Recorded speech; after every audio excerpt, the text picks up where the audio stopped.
Hey everyone! Alright, so here's our next tutorial, and it's kind of creepy when I saw it, because you can still...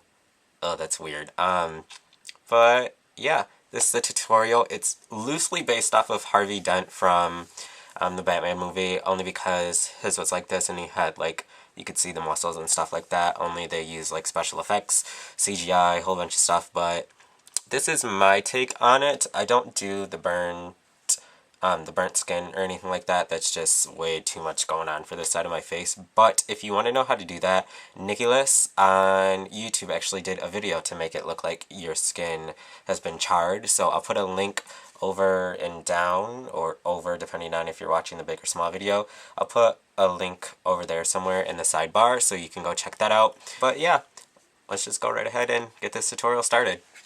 Alright, so the first thing that I actually did is I just went in with this, it's a darker color lip liner, and I just etched out the shape that I'm going to give this. Now, I've been getting asked a lot, where can you buy spirit gum? You get it at any Halloween store or any costume shop, anywhere that'll sell theatrical styled makeup, you can get it from there. Since Halloween's only like a few days away, chances are good your best bet is to get it from a Halloween store or anything like that. I know Spirit Halloween carries a spirit gum. Mine's Ben Nye, but any of them will work all the same. So yeah, you can pick it up wherever. But now that I have this all drawn on, I'm going to go in with the spirit gum, and I'm actually going to fill in the entire area. Now the reason I use the spirit gum in this whole area is because I want a little bit extra security for my fake skin to stick to. So having that spirit gum layer on is just going to give this a little something extra to hang on to. So all this is just fake skin, scar wax, scar putty, mortician's wax. It's got many different names. They come in different like quality levels. This is just from a Halloween store, so it's not really like mortician's wax or nose putty or anything like that. But yeah, again, you can get this at a Halloween store for really cheap. I think this is like $3 or $4. But I'm just going to go in with this and my little spatula, and I'm going to apply it in the whole area that I just applied the spirit gum. I only did this layer really thin, and that's because I'm going to do another glob of fake skin around everything so you can see all the dimensions, so it looks like all of that skin is missing.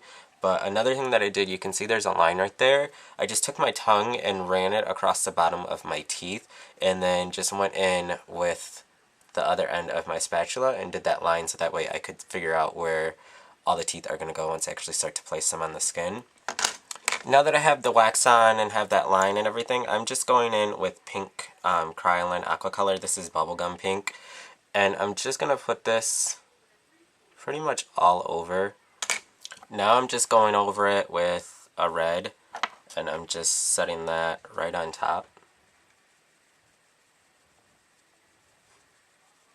Now before I go any farther with shading and everything, I'm going to apply these little teeth that I made that look like my teeth. I actually shaped them to look like my teeth. And to do this, all I actually did is I just bought some nail tips I got these from Sally's Beauty Supply, and then I just took nail clippers and a file, and I would clip them and then file them into shape. It only took about 45 minutes to an hour to do 12 of them, only because I did it non-stop. So yeah, I made these, and I actually got this idea from Nicholas, who I also mentioned in the beginning of the video to check out if you want to see how to make your skin look charred. I was talking to him, and he actually gave me this idea, so thanks. But now I'm just going to apply these, and to apply them, I'm just going to put a little bit of lash adhesive on the back of them, and then just kind of wiggle them and position them inside of the thin layer of putty that I have on my face.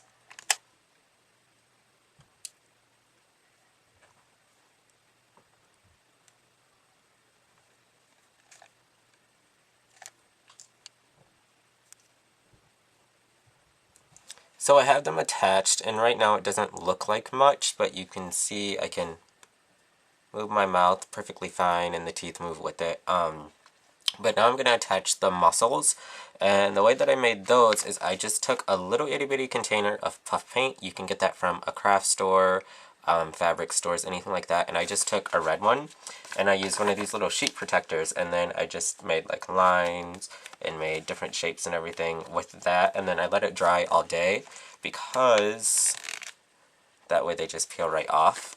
And what you can do with these, you can paint the back with spirit gum if you want to. You can put lash adhesive on them, do whatever you want, and then you can actually just stick them where you want them, and you can also cut them to whatever shape you want. So I'm just going to go in and play around with these for a little bit, and then I'm just going to glue some onto everything that I have on. So I have everything on how I want it, where I want it. This little guy right here had one hanging off, so I decided that I was just going to leave it there, and then I'll work around it, make it look like the muscle actually broke off. But now I'm going in with just a black eyeshadow, and then very, very lightly I'm going to do shading, like on the bottom of the teeth, around the teeth.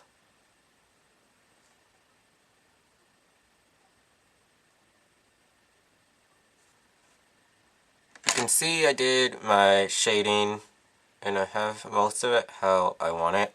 Now I'm just going to go in with that black, but on a different brush this time, and then just right around the edge of everything, I'm just going to go in and stipple this.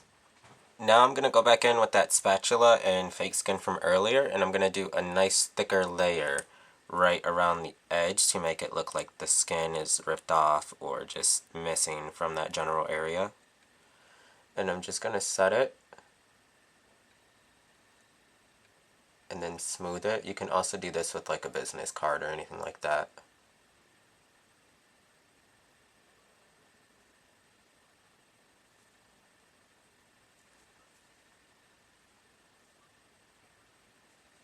Okay, so I have the skin on all the way around, as you can see, and so what I'm going to do now, since it's too light for my skin, it'll either be too light or too dark for your skin, I'm actually just going to go in with a concealer and then help to blend it into my skin even more. You can already see I blended my edges, so I'm just going to do a little concealer on top of it and set it with the powder, and then we'll move on. The concealer is on, I used the powder. It made me realize I didn't blend the edges on this as good as I could have. So just make sure you really focus on blending those edges in. You can't really see them, it just depends on how the light hits certain areas. Like you can see there's fake skin there. But then I just took some petroleum jelly and then I mixed in a little bit of a red pigment and a blue pigment just to get that color.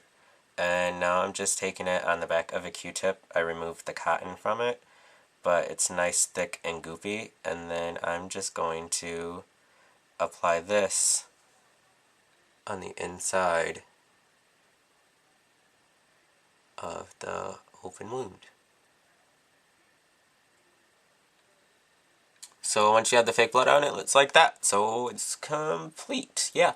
Hope this tutorial is helpful to some of you. And until my next one, I will talk to all of you soon. Bye.